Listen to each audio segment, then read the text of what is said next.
Okay, hello everyone. Welcome to Concordia University's Forest Space. Thank you for joining us for today's event, Applied AI Showcase. It's a digital poster session.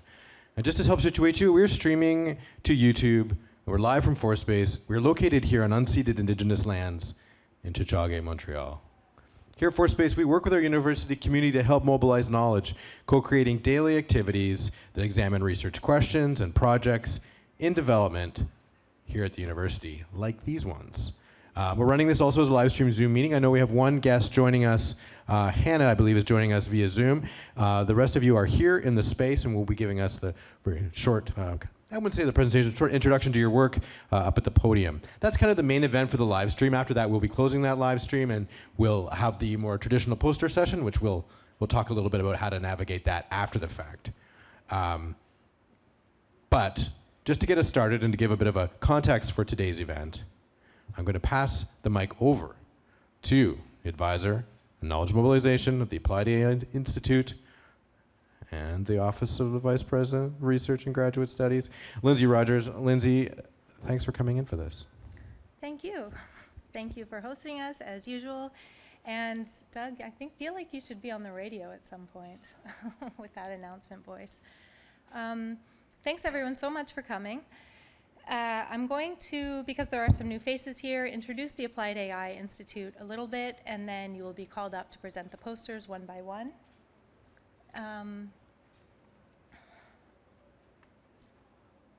So the Applied AI Institute is it's been in operation for just about 2.5 years, and we really work to coordinate the AI research that's happening across the 4 faculty at Concordia. So you'll see in some of these presentations, they're all coming from different disciplines or different backgrounds, and that's something that we really want to work to promote, so that there are multiple kind of perspectives and frameworks, methods, looking at a problem that AI is trying to solve. We have 3 different research clusters and about 120 affiliated faculty. So there are lots of ways to get involved with the Institute. Some of them I'll go over.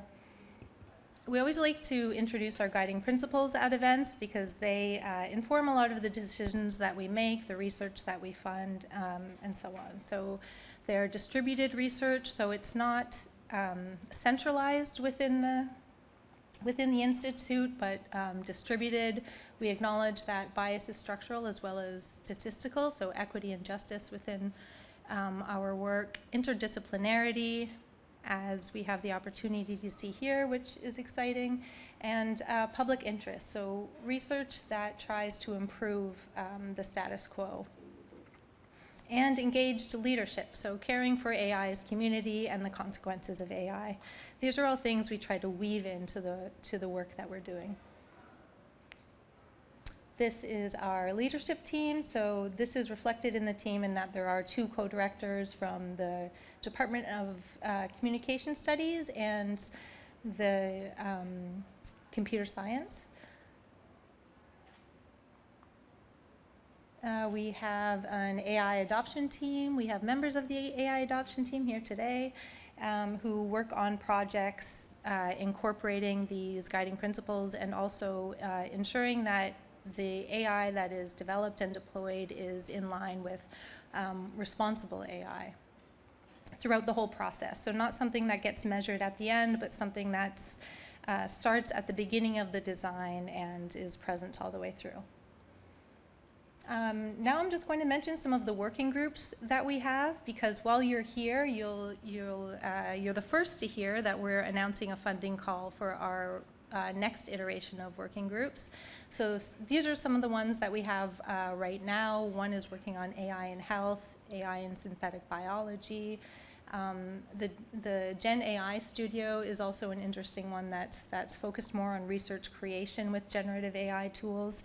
So if you're interested in conducting interdisciplinary research around a particular idea and you want to work with folks in other departments, your work is in line with the guiding principles that I mentioned, it's a great opportunity to get funding to realize some of those projects.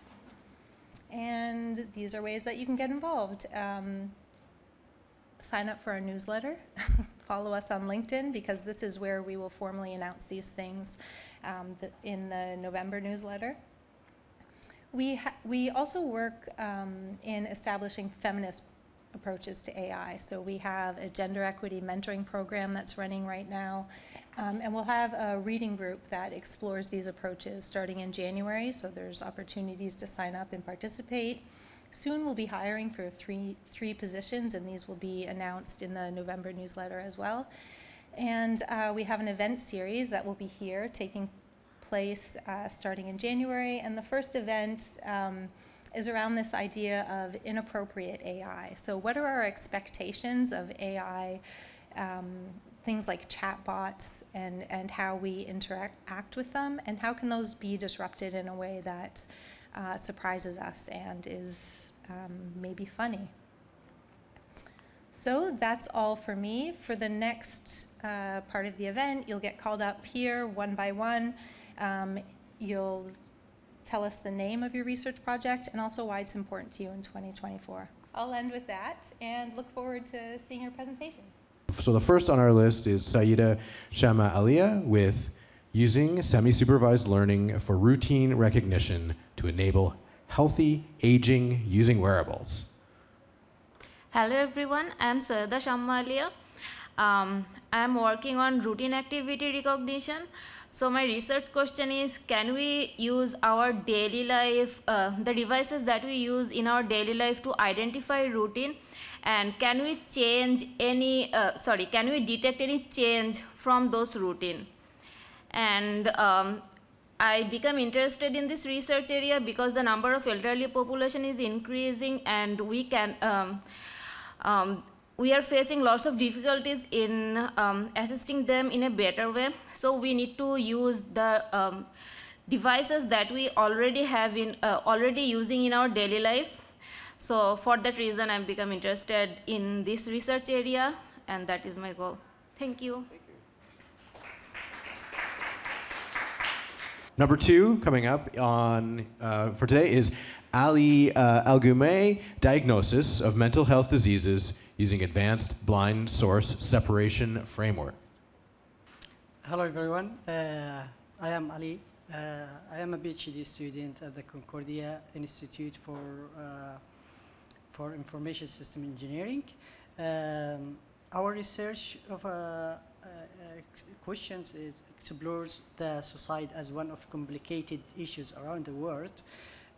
In Quebec, suicide takes the life of over 1,000 individuals per year, and several studies show that most of people who die due to the suicide struggle with the mental health diseases. So for that, our research focuses on developing advanced machine learning and blind source separation methods to enhance the detection of mental health diseases in their early stages through the precise identification of the critical brain networks that differentiate between the healthy subjects and affected individuals. Our research is important due to the rising demand for early and accurate mental health diagnosis as a part of suicide prevention efforts, especially in Quebec, where the suicide is one of the significant public health issue. So applying this kind of sophisticated methods on large-scale fMRI data, we aim to improve the diagnosis precisions that contribute in the effective mental health intervention and life-saving support. Thank you. Thank you. Next up, we have Naailah Mahamoodally, Explainable Domain Adaptation for Imbalanced Occupancy Estimation. Come on up.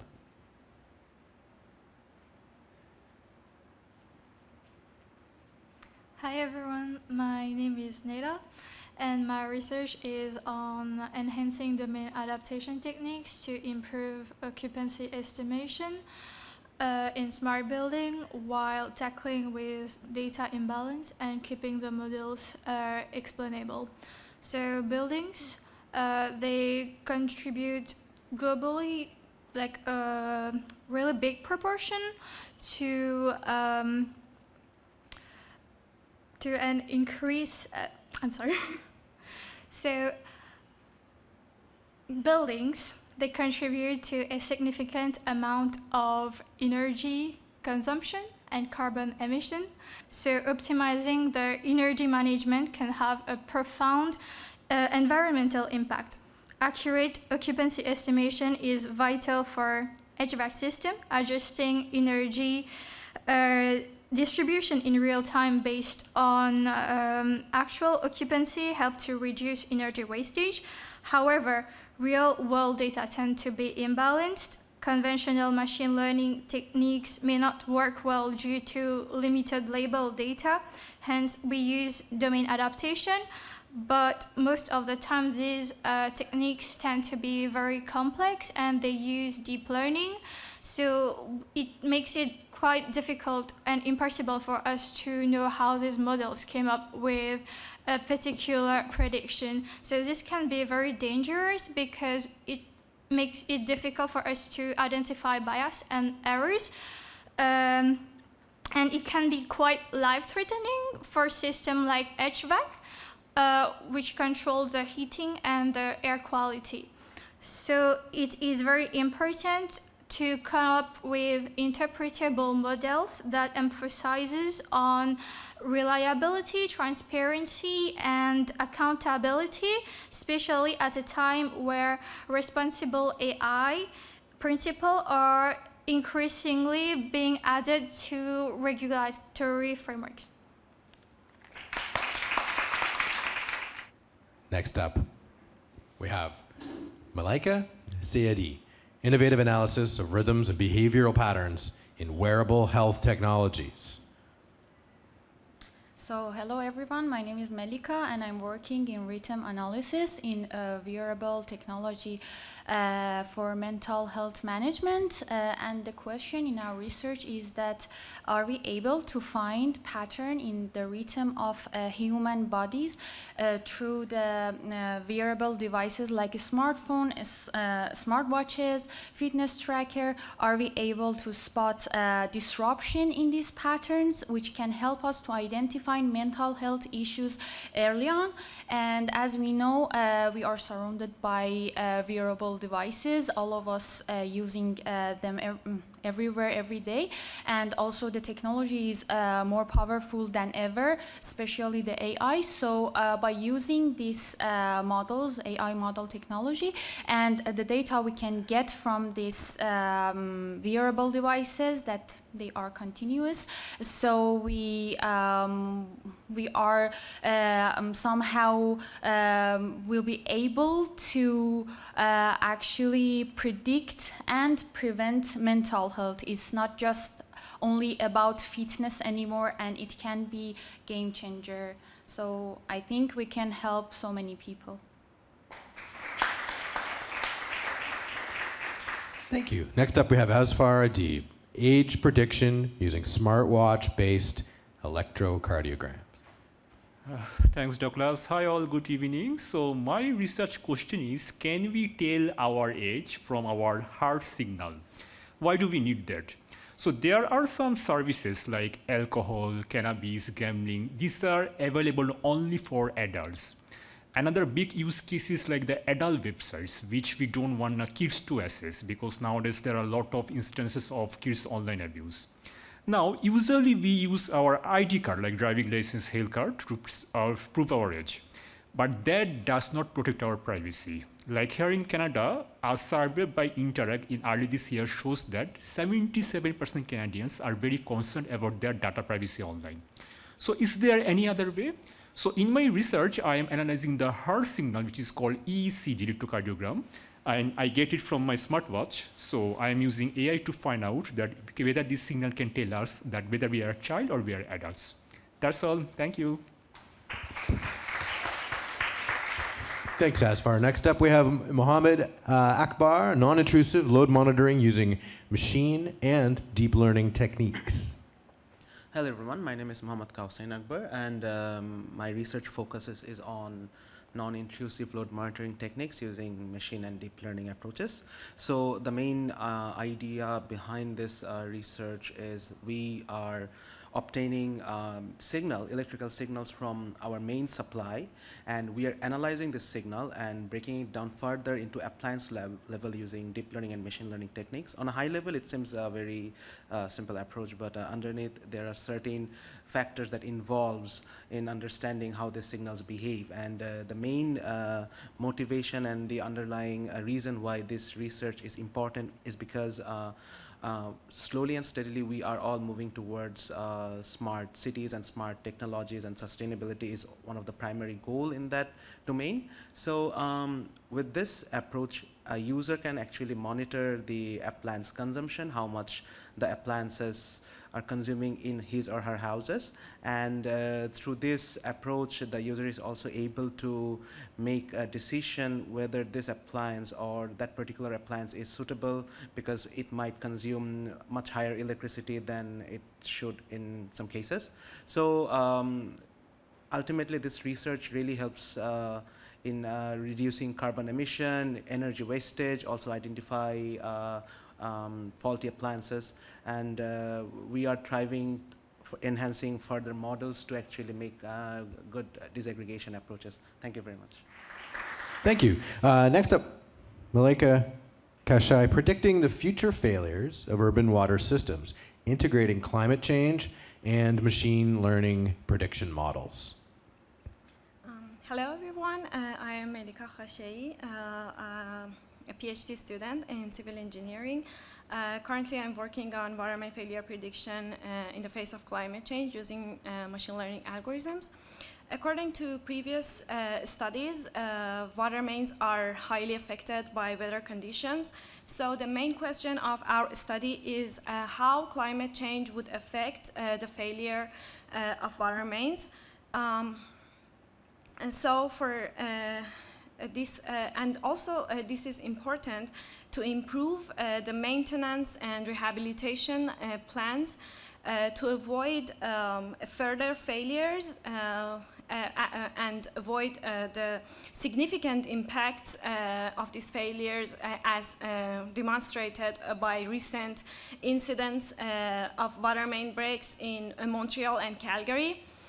We have used different machine learning algorithms, including random forest, k-nearest neighbors, and artificial neural networks, and other models to predict these future breaks and avoid the negative impacts. Thank you so much. Thank you. Next we have Koda Shamanth Nayak, detection of persuasion techniques in memes. Hey everyone, my name is Shamant. I'm a master's student at Concordia, working under Dr. Leila Kosim. So my research investigates on detecting persuasion techniques in memes using both the text and image of memes. It's mainly by examining how text and image influence public perception. So the main question here remaining on if just analyzing the text of a meme is more beneficial or less beneficial over using both the modalities. It's timely in 2024 because memes are a predominant form of communication for information and disinformation as well. So detecting embedded persuasion techniques is helpful in mitigating the spread of wrong information online. So our approach involves fine-tuning models based on both text and image data. We address data imbalance by using paraphrase-based augmentation techniques. We also use fusion strategies to combine the textual and visual features.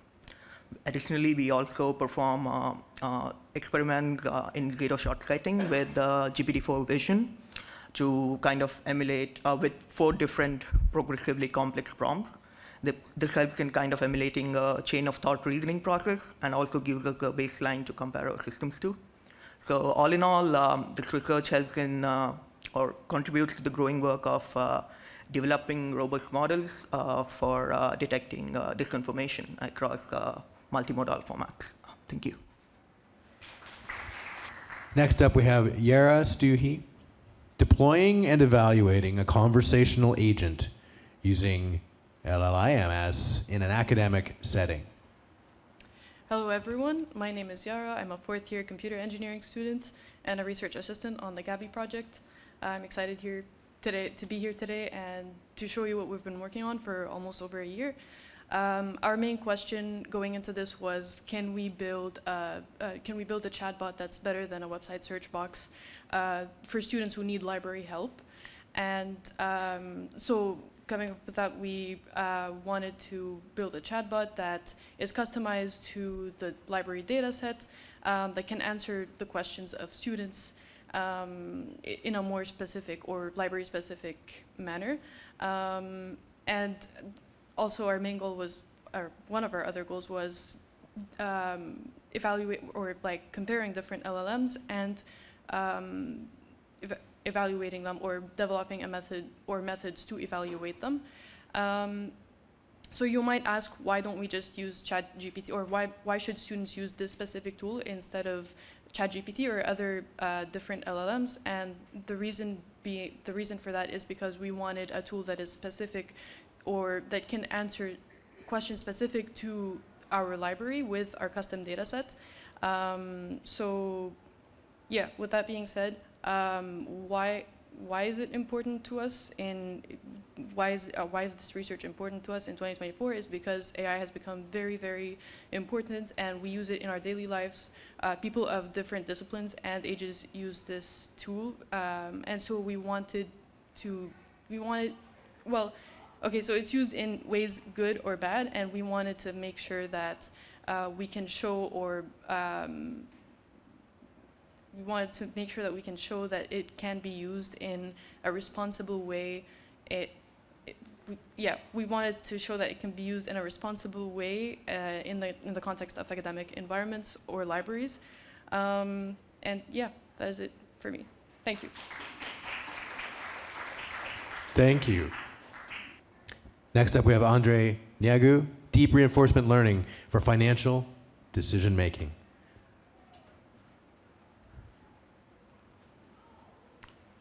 Hi, my name is Andre, and my research focuses on deep reinforcement learning for financial decision-making tasks. So it's a relatively new field. The first few papers appeared around 2019. So there's a problem in this field, and it's that the current literature is disjointed and kind of scattered. So most research focuses on a single computational finance task and one or two algorithms. So my goal is to develop a benchmarking framework which includes multiple tasks and multiple different algorithms. And so yeah, the goal is to essentially provide a more objective comparison across different deep reinforcement learning algorithms and different computational finance tasks. And the advantage of that is twofold. So first, academically, you provide a more objective comparison, and then also in the industry, deep reinforcement learning techniques have been shown to improve risk management. So that will lead to companies reducing their risk of being exposed to financial risk and potentially bankruptcy and stuff like that. So that's it. Thank you. Thanks, Andre. Next up, we have Nelson Philippe Costa, a multitask and multi-label classification model for implicit discourse relation recognition. Hello, everyone. My name is Nelson. I'm working at the Computational Linguistics Lab at Concordia, and I'm working on discourse, so more specifically implicit discourse. What are the discourse structures that keep text cohesive and coherent as a whole in the absence of explicit connective cues? And I think this is important in 2024 because with the advent of LLMs and a lot of emphasis being put forward on generating text, I think it's also important that we are able to understand and comprehend the text that's being generated. That's it. Thank you. Next one on our list is Sharon Ho. The impacts of text-to-image Gen AI on creative professionals, according to prospective Gen AI researchers, insights from Japan. Hi, so my name's Sharon. So my research project is investigating what social and ethical aspects of text-to-image generative AI are seen by computer science graduate students in Japan when used for creative purposes, and conversely, what social and ethical issues will arise from using these tools according to legal, social, and cultural experts in Japan. The motivation behind this research is to see if there are any discrepancies and gaps between how those who are developing these technologies perceive as social and ethical issues, while those who are knowledgeable about how these technologies can affect artists and marginalized communities in Japan see as ethical and social issues. This research is important to me in 2024 because there's still so much uncertainty on how developers and artists are to navigate innovation without jeopardizing the livelihoods and dignities of those in creative fields. Thank you. Thank you, Sharon. Okay, the last one on our list is Hannah. Yeah, thank you very much for having me. My name is Hanna. I'm a Ukrainian researcher based in Canada, and I would like to present how assistive technology could be realized via AI. I'm exploring how large language model could enhance the usage of augmentative and autonomous communication systems in families with children with complex communication needs. Specifically, my co-author, Alexei Satenko, and me, we have developed a web bot on Streamlit that assists users to use a web platform with symbols named DIMOBI.org.ua for assisted communication. Nearly 1% of population needs assistance in communication. This could be gestures, symbols, sign language, but mostly we focus in this research how to select symbols for specific individualized cases in families using LLM. And in 2024, my focus is to investigate not only how LLM and reinforcement learning can be used for parents or caregivers or professionals to assist them in selection of the vocabulary, but also how to assist directly children to communicate using graphic symbols, because it's crucial, because symbols for communication, they open the world for children with disabilities and could dramatically improve the communication and social inclusion. And by advancing how these tools adapt to individual needs, we can empower families and educators to foster more meaningful communication, and we can empower children to explore language and to connect with others.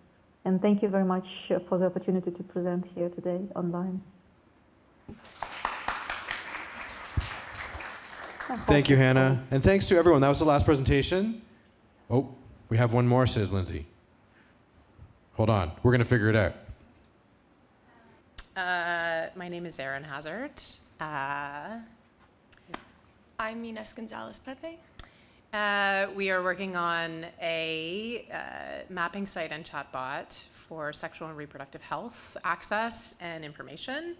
It is out of an interest in having a localized and centralized site for information access, with particular focus on abortion, with a chatbot that gives some basic and maybe some more in-depth information on self-managed abortion and abortion access in Montreal. Yeah, so our main research question is, can we make a chatbot that helps provide easier, more instant access to different reproductive services and information? And we also want to make sure, well, we are constrained by resources, so we want to make sure, can we make this chatbot, as lightweight as possible in terms of CPU, memory, all those resources. So right now we're exploring conversational AI tools like the BERT model, data augmentation, to try and provide as accurate information as possible, but also maintaining a chatbot tone that, that's warm, conversational, and human-like if possible. Mm-hmm. And it's important in 2024 as there's more and more mis and disinformation around sexual and reproductive health, abortion in particular. And so trying to keep resources local and have that information constantly updated feels essential in this landscape. Thank you.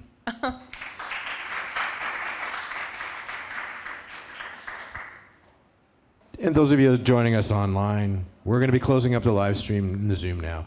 You still have time. Jump on the bus. Get down here for these posters. But if you can't do that, I'm going to wish you a fantastic weekend, and thanks for joining us.